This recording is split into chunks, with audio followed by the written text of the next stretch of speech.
By election సందర్భంగా వివిధ గ్రామాల్ని సందర్శించిన తర్వాత అక్కడ ప్రజలు పడే ఇక్కట్లు ఇబ్బందులు వాళ్ళ సమస్యలు వాళ్ళ అభిప్రాయ సేకరణ తర్వాతనే కాంగ్రెస్ పార్టీ మేనిఫెస్టోని మేము విడుదల చేయడం జరిగింది. ప్రతి గ్రామంలో ఉన్న మహిళలు కానివ్వండి, పిల్లలు కానివ్వండి, వాళ్లకు ఎదురవుతున్న సమస్యల్ని మా దృష్టికి తీసుకురావడం జరిగింది. దీంట్లో ప్రాథమికంగా చూస్తే తెలంగాణ రాష్ట్రం వచ్చినప్పటి నుంచి వైద్య విద్య అదేవిధంగా మహిళల బాగోగులను పూర్తిగా విస్మరించిన ప్రభుత్వంగా టీఆర్ఎస్ ప్రభుత్వం మారింది. అందుగురించని ఈ పరిస్థితుల్లో వాళ్ళ పట్ల వాళ్లకు జరగాల్సిన అభివృద్ధి ఏంది అన్న దాని మీద మా దృష్టి కేంద్రీకరించడం జరిగింది.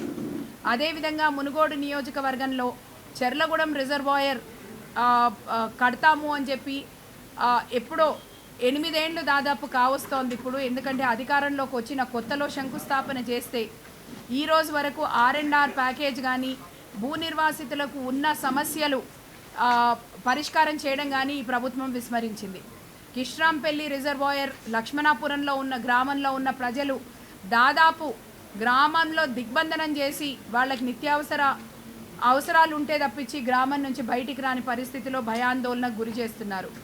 అదేవిధంగా దాదాపు 30 ఏళ్ల నుంచి ఏ భూములు కాంగ్రెస్ హయాంలో మా గిరిజనుల సోదరులకు ఇవ్వబడిందో ఆ భూములు కొత్తగా నూతనంగా వచ్చిన ధరణి పోర్టల్ అదేవిధంగా నూతనంగా వచ్చిన పాస్బుక్ల పేరట వాళ్ళ భూములు కావని చెప్పి అవి మళ్ళా ప్రభుత్వ భూములని చెప్పి 30 ఏళ్లుగా ప్రభుత్వం బోర్లేసి ఏ భూముల పట్టాలను వాళ్ళు బ్యాంకులో పెట్టుకొని రుణాలు తెచ్చుకున్నారో, ఏ భూమి మీద ఉపాధి వాళ్ళు కలిగించి ఇన్ని రోజులు బతుకుతున్నారో అవన్నీ కూడా వాళ్ళ భూములు కావని చెప్పి వాళ్ళను కూడా భూ నిర్వాసితులు చేసిన పరిస్థితి మునుగోడు నియోజకవర్గంలో కనపడుతుంది. అదొక్కటే కాకుండా ఎన్నోసార్లు ఇక్కడ ఏరియా హాస్పిటల్స్ని పెద్దగా చేయాలని చెప్పి అడగడం జరిగింది. మరిగూడలో 50 పడకల హాస్పిటల్ కట్టిన తర్వాత కూడా 2 ఏళ్ళు అయింది పూర్తి అయ్యి ఈ రోజు వరకు కూడా దాని ఓపెనింగ్కి నోచుకోలేదు. అదేవిధంగా చండూర్ హెడ్ క్వార్టర్లో కూడా 50 పడకల హాస్పిటల్ డయాలసిస్ సెంటర్ కావాలని చెప్పి ఎప్పటి నుంచో ఈ సమస్యపై మాట్లాడుతున్న ప్రభుత్వం దగ్గర నుంచి ఎటువంటి స్పందన లేదు. వైద్యం విద్య మా ఆడబడుచులు అదేవిధంగా మౌలిక సదుపాయాల మీదనే కేంద్రీకృతం చేసి ఈ మేనిఫెస్టోని రిలీజ్ చేయడం జరిగింది. ఎందుకంటే ఇది ఉప ఎన్నిక, ఇది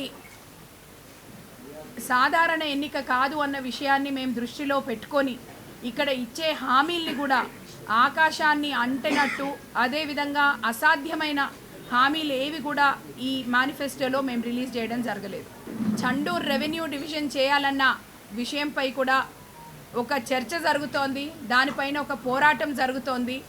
అందుగురించే ఆ చండూర్ రెవెన్యూ డివిజన్ మేము ఈ మేనిఫెస్టోలో పెట్టకపోయినా కానీ ప్రజాభిప్రాయ సేకరణ మేరకు చండూర్ రెవెన్యూ డివిజన్ పైన కూడా కాంగ్రెస్ పార్టీ పోరాటం చేయబోతుంది.